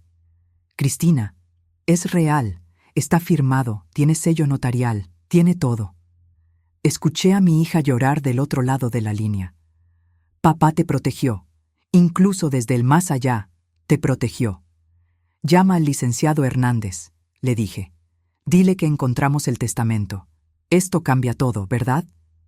Mamá, esto no solo cambia todo, esto gana todo. Una hora después, el licenciado Hernández llegó a mi casa personalmente. Revisó el documento con cuidado meticuloso, página por página, verificando cada detalle. Señora Rivera, dijo finalmente con una sonrisa que era la primera que le veía desde que lo conocí. Este documento es completamente válido y legal. Está correctamente redactado, firmado, sellado. Podemos verificar su autenticidad con el notario, pero estoy seguro de que está en orden. ¿Qué significa esto para el caso? Significa que su hijo no tiene ningún fundamento legal para reclamar derechos exclusivos sobre la casa. El testamento es explícito. Usted tiene usufructo vitalicio. La casa es su hogar hasta el día que fallezca. Después, y solo después, se dividirá entre sus 3 hijos por igual. Se reclinó en su silla. Esto invalida completamente todos los argumentos que la defensa ha estado presentando. Voy a presentar este documento al juzgado inmediatamente. Pediré que se archive el caso porque ya no hay disputa. El testamento resuelve todas las cuestiones sucesorias. ¿Y Sebastián? El licenciado me miró con compasión. Él y la señora Marcela no tendrán más remedio que aceptar los términos del testamento. Por supuesto, pueden intentar impugnar su validez, pero sin evidencia de fraude o coerción no tendrán éxito. Su esposo estaba en pleno uso de sus facultades mentales cuando hizo este testamento. Los testigos pueden verificarlo. El notario puede verificarlo. Esa noche, después de que el licenciado se fue llevando copias certificadas del testamento, me senté en la sala con una copa de vino que me serví de una botella que Cristina me había regalado en Navidad. No acostumbraba beber sola, pero esta noche sentía que merecía una celebración pequeña y privada. Miré alrededor de mi sala, en mi casa, donde tenía derecho legal absoluto de vivir, donde nadie podía echarme nunca más. Levanté mi copa hacia la foto de Rodrigo que había vuelto a colgar en la pared. Por ti, mi amor, por cuidarme siempre, por amarme hasta el final. 3 días después, el licenciado Hernández presentó el testamento ante el juzgado. Adjuntó una moción solicitando el archivo inmediato del caso sucesorio y el reconocimiento legal de mis derechos según el testamento. La respuesta de los abogados de Sebastián fue predecible. Solicitaron tiempo para verificar la autenticidad del documento. El juez les dio 1 semana. Durante esa semana viví en una especie de suspenso extraño. Sabía que tenía la ley de mi lado. Sabía que el testamento era real y válido. Pero una parte de mí no podía dejar de preocuparse de que de alguna manera Marcela encontraría una forma de dar vuelta a la situación. Cristina vino a quedarse conmigo esa semana. No te voy a dejar sola durante esto, mamá. Vamos a ver esto hasta el final juntas. La semana pasó con una lentitud agónica. Finalmente llegó el día de la audiencia. El juzgado estaba frío a pesar de ser primavera. Las paredes verde institucional, el olor a papel viejo y café rancio, los asientos de plástico incómodos en la sala de espera. Cuando entramos a la sala del juzgado, Sebastián ya estaba ahí, sentado junto a sus abogados, vestido con un traje oscuro y caro. Se veía demacrado. Había perdido más peso. Tenía canas nuevas en las sienes. Por un segundo, nuestras miradas se encontraron. Vi algo en sus ojos que no había visto en meses. Miedo. Marcela no estaba. Cobarde hasta el final. El juez entró y todos nos pusimos de pie. Se sentó, acomodó sus lentes y revisó los documentos frente a él. He revisado cuidadosamente el testamento presentado por la defensa, comenzó. Su voz era monótona, aburrida. He verificado su autenticidad con el notario público número 43. He hablado con ambos testigos, quienes confirmaron que don Rodrigo Rivera Sánchez firmó este documento en su presencia y en pleno uso de sus facultades mentales. No existe evidencia de fraude, coerción o invalidez de ningún tipo. Sentí que Cristina apretaba mi mano.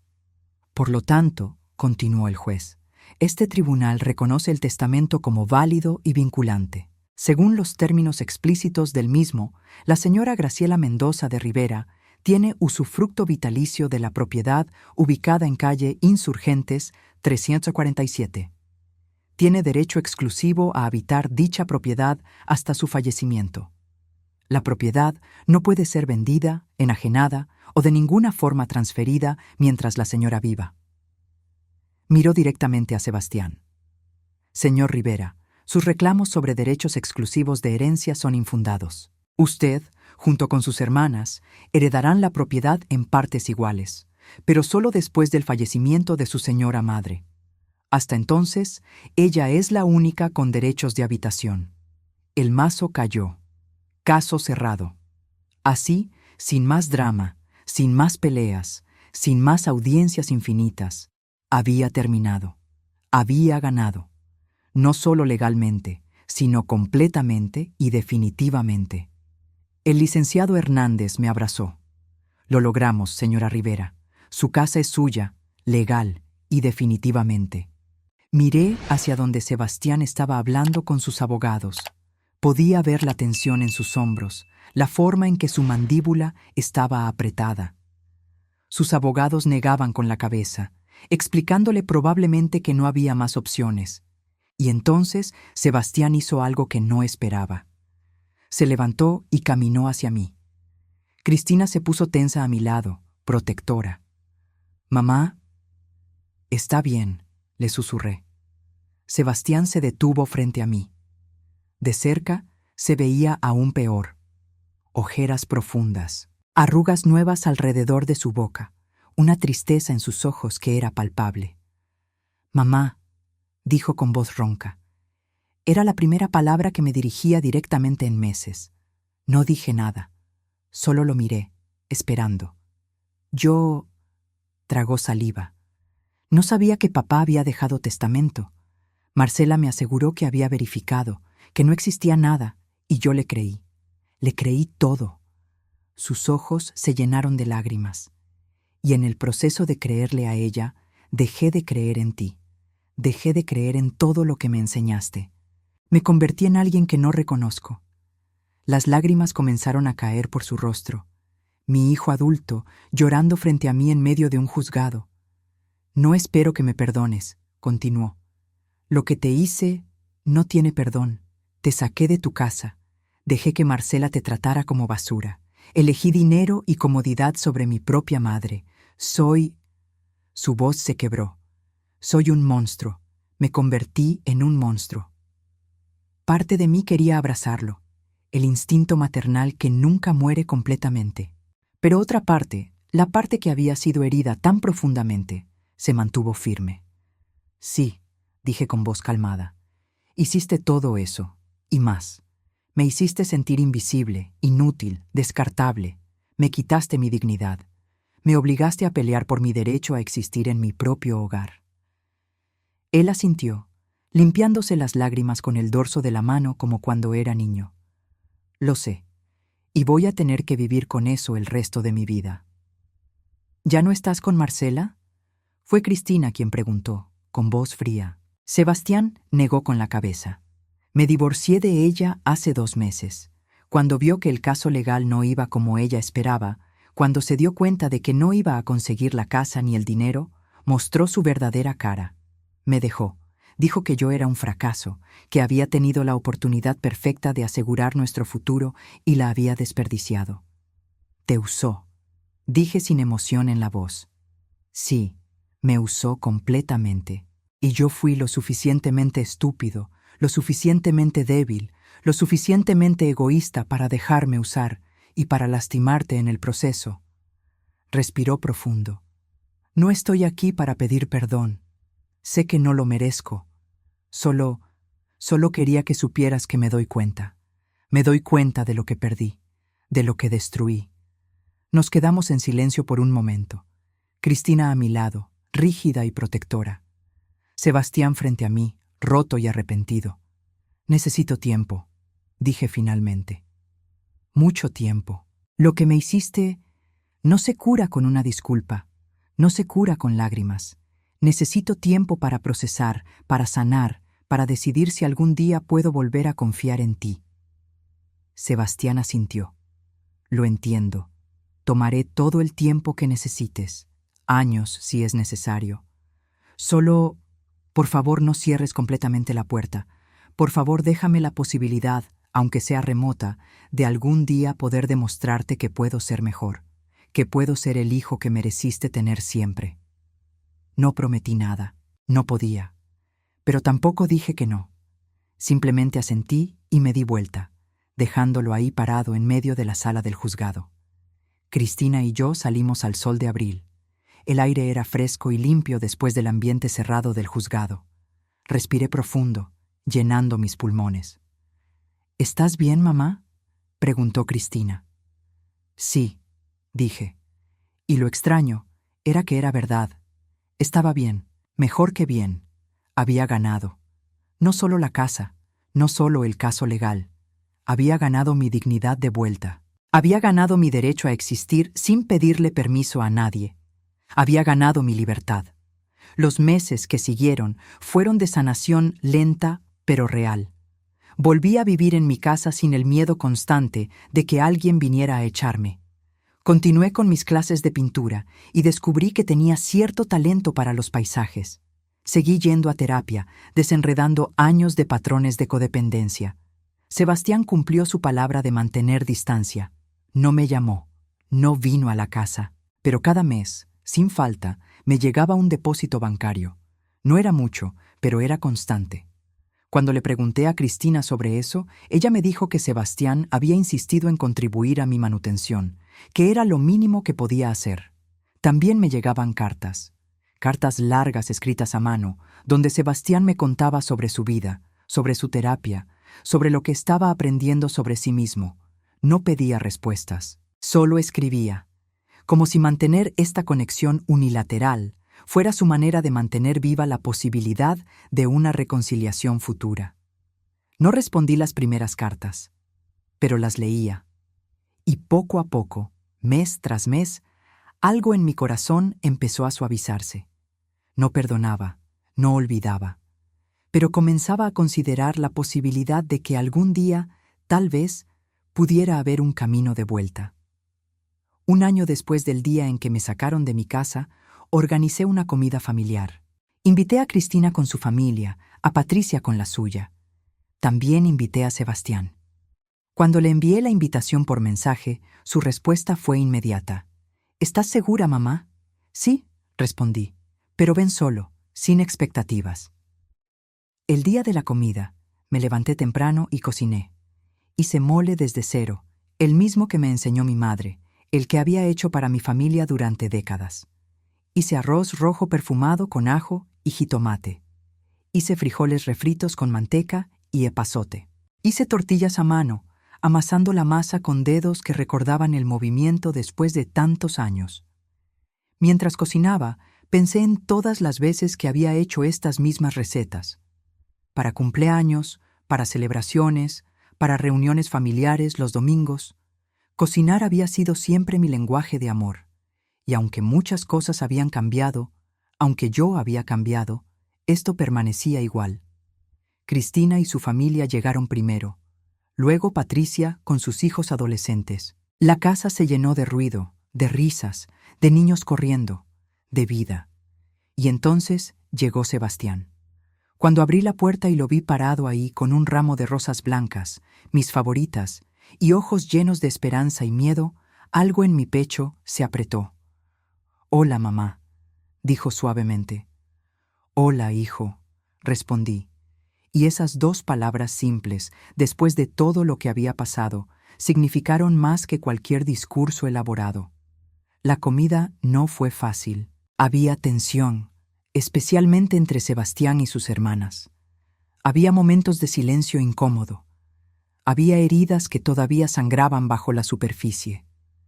Pero también hubo momentos de risa tentativa, de historias compartidas del pasado, de sobrinos que no conocían toda la historia y solo veían a su tío que no habían visto en mucho tiempo. Después de comer, mientras Cristina y Patricia limpiaban la cocina, a pesar de mis protestas, Sebastián me pidió hablar a solas. Salimos al jardín que había vuelto a florecer. Nos sentamos en la misma banca donde Rodrigo y yo solíamos sentarnos en las tardes, tomados de la mano, viendo el atardecer. «Gracias por invitarme», dijo Sebastián. «No merecía esta oportunidad». «No», coincidí. «No la merecías, pero te la estoy dando de todas formas. No porque hayas ganado el derecho a ella, sino porque yo decidí dártela. Porque soy tu madre, y a pesar de todo lo que pasó, eso no cambia». Él asintió, mirando sus manos. «He estado en terapia, aprendiendo sobre patrones de comportamiento, sobre cómo permití que Marcela me manipulara, sobre mis propios defectos de carácter que existían antes de conocerla y que ella solo explotó. Me alegra escuchar eso. Pero más que nada, he estado aprendiendo sobre ti, sobre todo lo que hiciste por mí, por nosotros, toda tu vida, y me he dado cuenta de que nunca te lo agradecí apropiadamente. Nunca te valoré como debía. Di por sentado que siempre estarías ahí, que siempre me amarías sin importar cómo te tratara». Levantó la vista, sus ojos brillantes con lágrimas no derramadas. «Y casi te pierdo por completo antes de darme cuenta de lo que estaba haciendo». No dije nada, dejé que siguiera hablando. «No puedo deshacer lo que hice, no puedo devolverte esos meses de dolor y humillación. Lo que puedo hacer es asegurarte que nunca volverá a pasar, que he aprendido, que estoy aprendiendo, y que, si me das la oportunidad, pasaré el resto de mi vida tratando de ser el hijo que siempre mereciste». Las lágrimas corrían libremente por su rostro ahora. Mi hijo de 43 años, llorando como un niño. Y entonces hice algo que no había planeado hacer, algo que una parte de mí pensaba que nunca podría hacer de nuevo. Lo abracé. Sebastián se derrumbó en mis brazos, sollozando contra mi hombro como cuando era pequeño y se caía raspándose las rodillas. Y yo lo sostuve, acariciándole el cabello que empezaba a encanecer, haciendo los mismos sonidos de consuelo que hacía cuando era mi bebé. «Te perdono», susurré finalmente. «No olvido, nunca olvidaré, pero te perdono». No fue un perdón completo e instantáneo.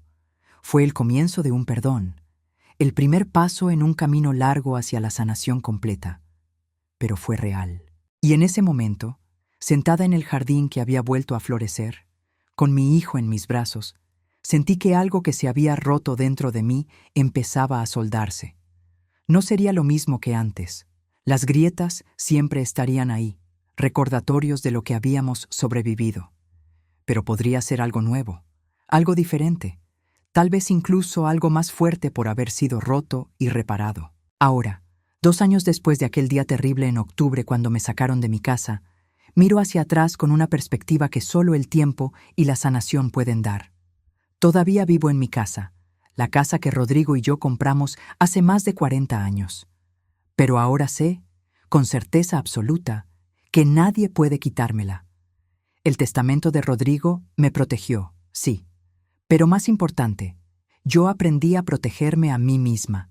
Mi relación con Sebastián se está reconstruyendo lentamente. Viene a visitarme los domingos, solo él, y tomamos café en la cocina mientras conversamos. A veces las conversaciones son fáciles, como en los viejos tiempos. Otras veces son difíciles, cuando algún recuerdo doloroso surge a la superficie. Pero seguimos intentando, seguimos construyendo. Conoció a alguien nuevo, una mujer llamada Elena. Ella es viuda, profesora de literatura, con 2 hijos adolescentes. Vino a conocerme antes de que su relación con Sebastián se volviera seria, queriendo mi aprobación, respetando mi lugar en la vida de mi hijo. Me cayó bien inmediatamente. Es genuina, honesta, y no tiene ningún interés en el dinero o las propiedades de Sebastián. Ama los libros y la enseñanza, y trata a Sebastián con respeto, pero también con firmeza cuando lo necesita. «No voy a permitir que cometa los mismos errores», me dijo durante esa primera visita. «Sé lo que pasó con Marcela. Sebastián me contó todo, y quiero que sepa, señora Rivera, que yo valoro la familia. Perdí a mi madre hace 3 años, y todos los días quisiera tener una conversación más con ella. No voy a despreciar el regalo de tener una suegra. Cristina y Patricia siguen siendo mis pilares, mis hijas, mis guerreras, que nunca me abandonaron en mi momento más oscuro. Las tres tenemos ahora una relación aún más cercana que antes, forjada en el fuego de la adversidad. Sigo yendo a mi clase de pintura. Descubrí que me gusta pintar el jardín en diferentes estaciones, capturando cómo cambia con el tiempo mientras permanece esencialmente igual. Una metáfora de mi propia vida, supongo. Todavía voy a terapia, aunque menos frecuentemente ahora. La doctora Ramírez me ayudó a entender que puedo tener valor por mí misma, que no necesito definirme solo a través de mis relaciones con otros. Soy Graciela Mendoza. Madre, sí. Viuda, sí.